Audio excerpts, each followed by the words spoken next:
Bonjour à toutes, bonjour à tous, bienvenue dans cette nouvelle vidéo d'avant-match. Pas mal de choses à dire au niveau des actualités puisque il y a les supporters stéphanois qui sont passés devant la commission de discipline. Des suites de ce qu'il s'est passé entre Rodez et Saint-Étienne. On va revenir sur la lourde sanction infligée à l'encontre du club et de l'ensemble des supporters stéphanois. On va aborder cet avant-match qui se déroulera samedi, Saint-Étienne-Valenciennes à Geoffroy Guichard. Et avant, je voulais faire une petite annonce. Je serai en live ce vendredi soir, vendredi 1er septembre à partir de 21h30 et ce jusqu'à minuit. Pourquoi? Parce que c'est tout simplement la fin de Mercato. Donc on va pouvoir parler du Mercato stéphanois, vivre ensemble les dernières rumeurs, aborder également le prochain match contre Annecy. Tous ensemble en live, il y aura plusieurs intervenants. C'est pas encore tout fixé, mais cela va l'être très rapidement. En tout cas, on va pouvoir parler de ce mercato, le vivre ensemble, vivre la fin ensemble et voir si de nouvelles recrues arrivent du côté de Saint-Étienne. Parce que ça bouge pas mal pour l'instant, on apprend des dossiers chauds qui avancent avec notamment des départs, notamment celui de Yanis Léry et de Mathis Saban qui vont rejoindre le Luxembourg, sans doute en prêt. On va également avoir certainement d'autres départs, peut-être Thomas Moconduit, peut-être Aymen Mouefek, peut-être encore d'autres joueurs, des arrivées avec Tardieu qui devrait donc rejoindre Saint-Étienne. Avec Van den Kerkhoff, cette rumeur est terminée, ça y est. Donc le latéral de Bastia, latéral droit qui ne viendra pas à Saint-Étienne puisqu'il a rejoint la Ligue 1 et le FC Metz. Il y aura beaucoup de choses du coup à aborder, on aura le temps d'en parler tranquillement durant le live. Nous, on va basculer tout de suite sur l'avant-match. Et avant, je voudrais revenir sur la sanction qui a été infligée suite à Rodez Saint-Étienne.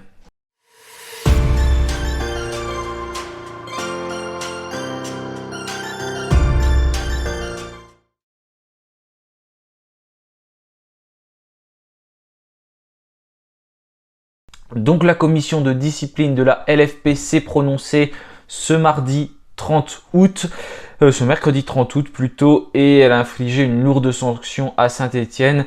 Pourquoi? Parce que les supporters stéphanois se sont battus dans le parkage à Rodez avant la rencontre des membres des Green Angels contre des membres des Magic Fans. On sait que les rivalités entre les deux groupes remontent déjà à plusieurs, même dizaines d'années. Dès la création de ces groupes, je ne connais pas assez pour vous évoquer ces histoires.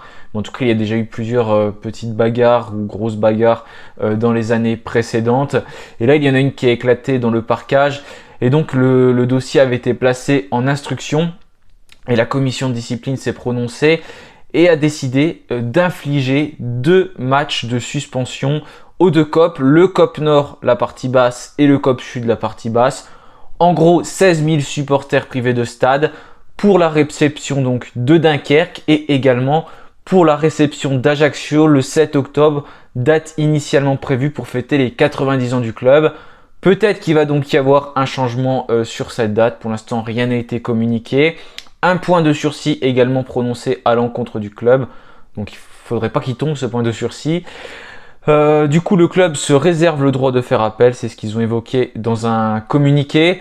Des sanctions que je trouve vraiment disproportionnées. C'est logique qu'il y a des sanctions, parce qu'avec ce qui s'est passé, on pouvait s'attendre qu'à des sanctions et ça aurait été totalement logique qu'il y en ait.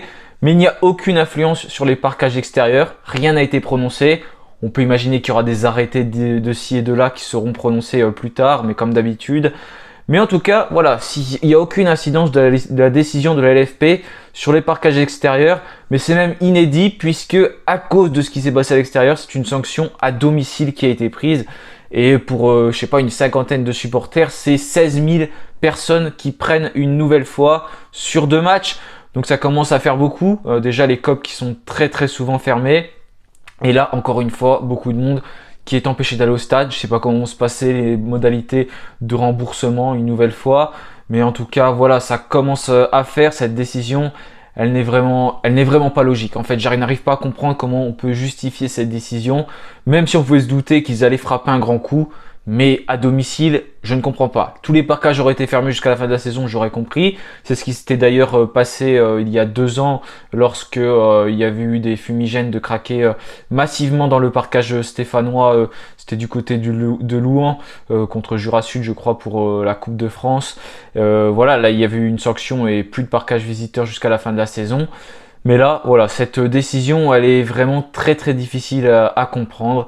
Et c'est ce qui a été prononcé par la commission de discipline. N'hésitez pas vous à réagir, à me dire ce que vous en pensez. Mais en tout cas, voilà, c'est ce qui a été prononcé. Maintenant, on va s'intéresser plus à cet avant-match. Donc Saint-Étienne-Valenciennes, 5e journée de Ligue 2. Les Verts qui ont du mal pour l'instant.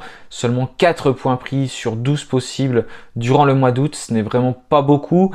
C'est pas beaucoup par rapport à nos ambitions qui, je rappelle, sont de monter en Ligue 1. On se rend compte qu'avec un tel effectif, pour le moment, c'est très difficile de pouvoir tout simplement réussir nos ambitions. On se rend plutôt compte qu'on est presque dans un rythme de relégable. En tout cas, pour le moment, il y a quand même pas mal de lacunes, même si j'ai mieux aimé ce que j'ai vu contre Annecy. Malheureusement, Laurent Batles n'a pas fait sa conférence de presse à l'heure où je tourne cette vidéo. Celle-ci aura lieu ce vendredi. Donc au niveau des absents, il y aura certainement le gardien Boubacar Fall, toujours touché au niveau des ménisques, Mathis Amougou au niveau de la cheville, même si on l'a revu sur les pelouses d'entraînement, donc ça fait plaisir. Ibrahim Awadji, pareil, qui était sur les pelouses d'entraînement, c'est des informations du Progrès, on va y revenir dans quelques instants, qui était touché au niveau de la cuisse, mais normalement, il ne devrait pas être présent. Thomas Moconduit, qui était aussi de retour, qui est incertain, Laurent Batles l'avait évoqué la semaine dernière. Il était incertain, il était absent déjà pour le prochain match donc contre Annecy et il était incertain pour celui contre Valenciennes. Donc beaucoup de doutes sur la présence ou non de Thomas Moconduit, qui est également en instance de départ. Donc d'ailleurs, si ce joueur est parti, il ne va pas jouer avec Saint-Étienne. Là, il y a beaucoup de rumeurs, donc peut-être qu'au moment où vous regarderez cette vidéo, il y a des joueurs qui ne seront plus stéphanois. Mathieu Cafaro peut-être de retour, en tout cas on l'a aperçu sur les images d'entraînement, lui qui ne s'était pas entraîné la semaine dernière à cause de 3 côtes fêlées. Bonne nouvelle, il était de retour, il courait, il touchait le ballon. J'espère qu'il pourra jouer et tenir une place de titulaire. Et Nils Nkunku qui avait été touché une béquille. Est-ce qu'un retour est envisagé pour Nils Nkunku? Je ne sais pas, mais peut-être qu'il y aurait un accord d'ici là parce que le mercato sera terminé. Et on a vu que Francfort était revenu à la charge. Selon les informations du Parisien, un accord serait même proche d'être trouvé aux alentours de 10 millions d'euros. Donc voilà, ce départ de Nils Nkunku était inéluctable et je pense que c'est mieux pour tout le monde en tout cas. Et normalement, donc ça devrait être fait, mais bon, il peut y avoir des rebondissements et le joueur est capable de rester à Saint-Étienne. On va voir ce qu'il va se passer. Donc comme je vous l'avais dit, Mathieu Cafaro de retour à l'entraînement. En tout cas, voici 2 images postées sur le site officiel de l'ASSE qui montrent le retour de Mathieu Cafaro. Les dernières indiscrétions, donc ça c'est des informations du Progrès. Seul le capitaine Briançon est absent, donc ça c'est l'entraînement de ce jeudi. Les blessés du week-end dernier sont tous présents, hormis Wadji. Ah non, Wadji, pardon, il n'était pas donc présent à l'entraînement, je me suis trompé tout à l'heure. Monconduit et Chambos se contentent de courses. Cependant, donc Monconduit et Chambaud, je ne sais pas ce qui s'était passé, mais en tout cas, le joueur s'est contenté seulement 2 courses. Donc c'est le premier buteur dans le jeu du côté stéphanois. Du côté de Valenciennes, j'ai pas réussi à trouver les absents, j'en ai pas vu. Il va peut-être y en avoir d'évoqués prochainement, mais pour l'instant, il n'y avait rien. J'ai pas vu la conférence de presse, donc malheureusement, j'ai pas pu me pencher là-dessus. Comme d'habitude, le tableau récapitulatif du mercato stéphanois, ça va peut-être changer donc d'ici là avec des arrivées ou des départs j'ai même envie de dire, on va suivre ça de très près et on en reparle encore une fois demain soir en live. Andrew Jung, voilà, donc ça c'est pour une information du côté de Valenciennes, un attaquant que je crois qui était pisté par Saint-Étienne l'année dernière, qui renforce l'attaque de Valenciennes. Valenciennes est heureux d'annoncer l'arrivée d'Andrew Jung en prêt avec option d'achat en Provence du KV Ostend. Donc c'est un joueur qui a quand même pas mal d'expérience, notamment dans le championnat de national. Il avait eu des belles stats, je crois, avec Quevilly-Rouen, 21 buts marqués en championnat national. Ça a toujours été plus dur pour lui en Ligue 2, avec Reims, avec Quevilly-Rouen et je sais plus, il y a plusieurs clubs, peut-être Châteauroux, je ne sais plus, mais en tout cas, il a déjà eu pas mal d'expérience et c'est un nouvel avant-centre donc qui renforce l'attaque de Valenciennes. Donc du côté de Valenciennes, leur état de forme, donc c'est une équipe qui a perdu 2 fois en début de saison contre Auxerre et contre Bastia. C'était très compliqué, ils avaient pris 7 buts lors des 2 premiers matchs. Leur dispositif c'était un 4-2-3-1 et leur entraîneur a décidé de changer, il est passé en 3-5-2 sur les 2 derniers matchs et ils n'ont pas encaissé de but sur les 2 dernières rencontres, donc difficile de savoir si c'est vraiment dû au système de jeu. J'ai pas assez regardé l'équipe pour savoir, mais en tout cas ce changement a modifié pas mal de choses et ils ont fait un match nul contre Guingamp et ils se sont imposés contre Rodez. Donc comme d'habitude, voilà leur dernière composition faite par l'entraîneur donc de Valenciennes. Au niveau des buteurs, c'est Boutoutaou qui est premier avec un but, suivi par Boitu avec un but. Et Boutoutaou qui est d'ailleurs le seul passeur décisif de Valenciennes, qui n'ont donc pas marqué beaucoup de buts depuis le début de la saison, seulement 2 buts marqués. L'une des pires attaques du championnat donc, mais qui reste cependant très proche de Saint-Etienne avec le même nombre de points. Donc en fait ils ont à peu près la même série que nous, sauf que c'est inversé entre la victoire et le match nul. Concernant Saint-Etienne, du coup, nous on reste sur un match nul contre Annecy. On s'était imposé contre Rodez à domicile, donc comme Valenciennes. Tous les deux, on s'est imposé contre Rodez. Ça permet de se situer un peu, on va dire. Voilà, malheureusement, on n'a pas réussi à continuer cette série face à Annecy. On a raté un penalty une nouvelle fois. D'ailleurs, on a l'équipe qui a le plus de penalty depuis le début de la saison. Avec 5 penalties, mais déjà 2 ratés, ce qui est déjà plus que la saison dernière. On a vu 10 penalties et un raté seulement. Voilà, la victoire elle est obligatoire je pense contre Valenciennes. Je ne pense pas, je suis même sûr. Il faut absolument s'imposer contre cette équipe à domicile. C'est impératif si on veut toujours viser ces ambitions-là et ne pas se mettre en difficulté. S'il y a de nouvelles recrues, elles ne pourront pas jouer durant ce match parce qu'il faut 48 heures normalement pour qu'elles puissent jouer. Et là, ça fera plus de 48 heures, donc ne vous attendez pas à avoir d'autres joueurs côté stéphanois capables d'être titularisés. En tout cas, je vais vous montrer ma composition. J'ai essayé de faire quelque chose de cohérent en remettant notamment Mathieu Cafaro. J'ai fait 2 compositions. Tout d'abord, hein, c'est 2-3-5-2, des 3-6-1-1, un peu comme joue Saint-Etienne. Mais avec Gauthier Larseneur, Batou Binsika, Briançon et Petro en défense, ça je pense pas que ça va changer. Boutchouari, Fomba, Mouefek au milieu de terrain. Diarra à gauche, une nouvelle fois ça a bien fonctionné, je le verrai bien. Mathieu Cafaro en espérant qu'il puisse retrouver sa place côté droit. J'ai mis Rivera en 10 pour un peu récompenser sa bonne performance. C'est un joueur qui a fait une très très belle entrée contre Annecy, j'ai beaucoup aimé. Pourquoi pas essayer de le mettre à ce poste-là. Mais bon, c'est peut-être un poste difficile. C'est pour ça que j'ai fait une deuxième composition.